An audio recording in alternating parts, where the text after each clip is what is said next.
Porque existem cristãos que não aguardam a vinda do Senhor? Carta aos Tessalonicenses, capítulo 4. Primeira parte. Comentário de Mário Persona. Estou traduzindo um livro do Bruce Anstey sobre dispensações. Ele faz uma associação bonita da vinda do Senhor para a sua igreja com o capítulo 14 de Mateus. Em Mateus 14 existe uma cronologia profética ali. Nós vemos Herodes mandando matar João Batista. E depois, quando o Senhor escuta isso aqui já é no tempo de rejeição do Senhor. Ele está sendo rejeitado pelo seu povo. Ele escuta que João Batista foi morto, ele vai para um lugar deserto, no versículo 13 de Mateus 14. Mas o povo segue ali das cidades e vai até lá, mas o povo está faminto, então ele multiplica os pães e alimenta o povo. E os pães e os peixes.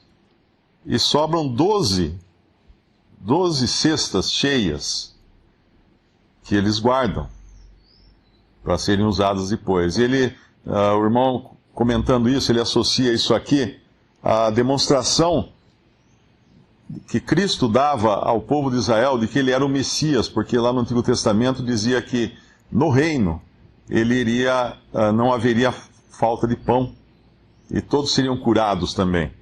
Então ele deu sinais de quem ele era, que ele era capaz de estabelecer o seu reino aqui na terra.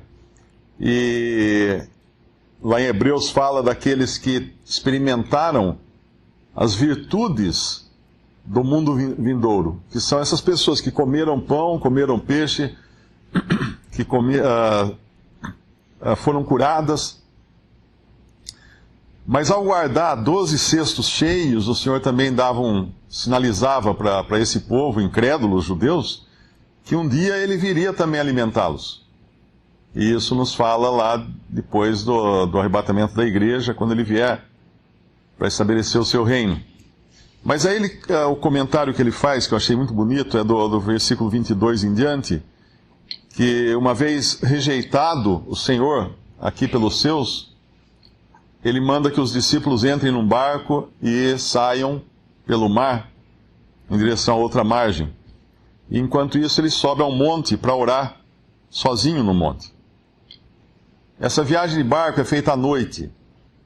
E ele no monte sozinho, isso aqui nos fala da presente época, quando os discípulos do Senhor foram enviados então para os gentios. Porque o mar nos fala de gentios, de gentes. Isso a gente aprende em várias passagens das Escrituras, que o mar nos fala dos gentios, das populações não judias da terra.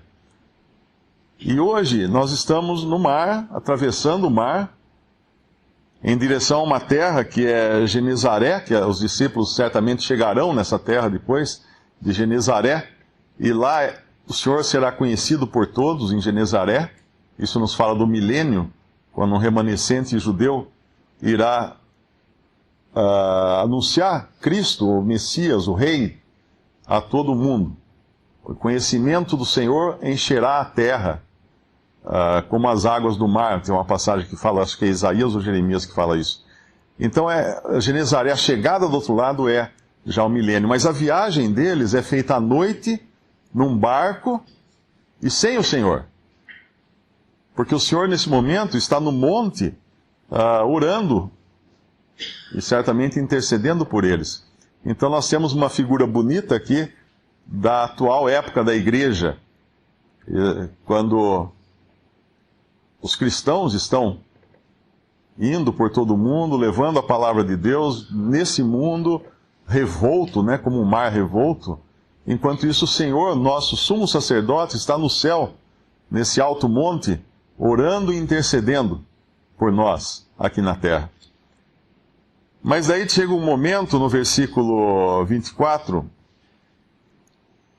de Mateus 14, e o barco estava já no meio do mar, açoitado pelas ondas, porque o vento era contrário. Lá em Jó, capítulo 1, nós vemos que Satanás fez com que um vento desse nos 4 cantos da casa onde estavam os filhos de Jó, e todos morreram, a casa desabou. E Satanás, nós sabemos que ele é o príncipe das potestades do ar. E ele tem, certamente, poder para levantar ventos e tempestades. E hoje ele faz isso, levantando ventos contrários no próprio testemunho que a igreja dá nesse mundo. Lá em Timóteo, Paulo exorta Timóteo dizendo assim, que haveria um tempo quando as pessoas iriam atrás de todo vento de doutrina, né? Eu acho que é assim que fala a passagem, de todo vento de doutrina. Esse tempo em que as pessoas hoje, na cristandade, estão indo atrás de todo vento de doutrina é hoje. Hoje, qualquer vento de doutrina que sopre, tem um monte de gente correndo atrás, e esses são ataques do inimigo para desestabilizar o testemunho cristão nesse mundo, assim como um vento desestabiliza um barco no mar. Faz com que ele balance, faz com que ele corra o risco de afundar. Mas chega a 4ª vigília da noite, no versículo 25, mas a 4ª vigília da noite, dirigiu-se Jesus para eles, caminhando por cima do mar. Então ele vem, não exatamente na água, mas por cima do mar.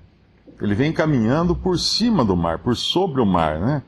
Uma figura bonita também da vinda do Senhor em direção aos seus, para vir buscar os seus. Assim assim será a vinda do Senhor para nós, né? Ele virá na 4ª vigília da noite. O que é a 4ª vigília da noite?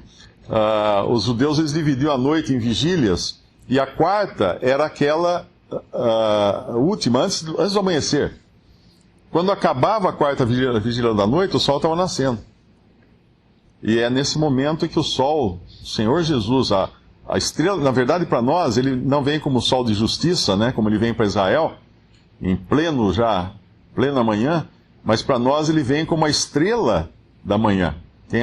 Quem gosta de acordar cedo, sempre vê a estrela da alva, né, que é Vênus, bem brilhante, a mais brilhante do céu. Ela fica mais brilhante à medida que vai se aproximando a manhã, porque o Sol bate em Vênus e faz com que ele brilhe bastante, e a gente enxerga aquela grande estrela brilhante, que na verdade é um planeta, mas é essa estrela que nós chamamos de estrela da manhã, estrela da alva. E o Senhor virá para nós assim, como a estrela da manhã. E quando ele vem para esses discípulos no barco, o que acontece? Pedro sai do barco para ir em direção a ele. E o irmão faz um comentário sobre uma época, né, há quase 200 anos, quando muitos irmãos saíram do barco para ir em direção ao Senhor Jesus, por assim dizer. Porque entenderam que a vinda do Senhor era iminente. Então muitos deixaram as suas denominações, deixaram até bens, deixaram modos de vida, uma série de coisas, posições na sociedade, porque estavam querendo ir ao encontro do Senhor. Porque entenderam que a vinda do Senhor era iminente.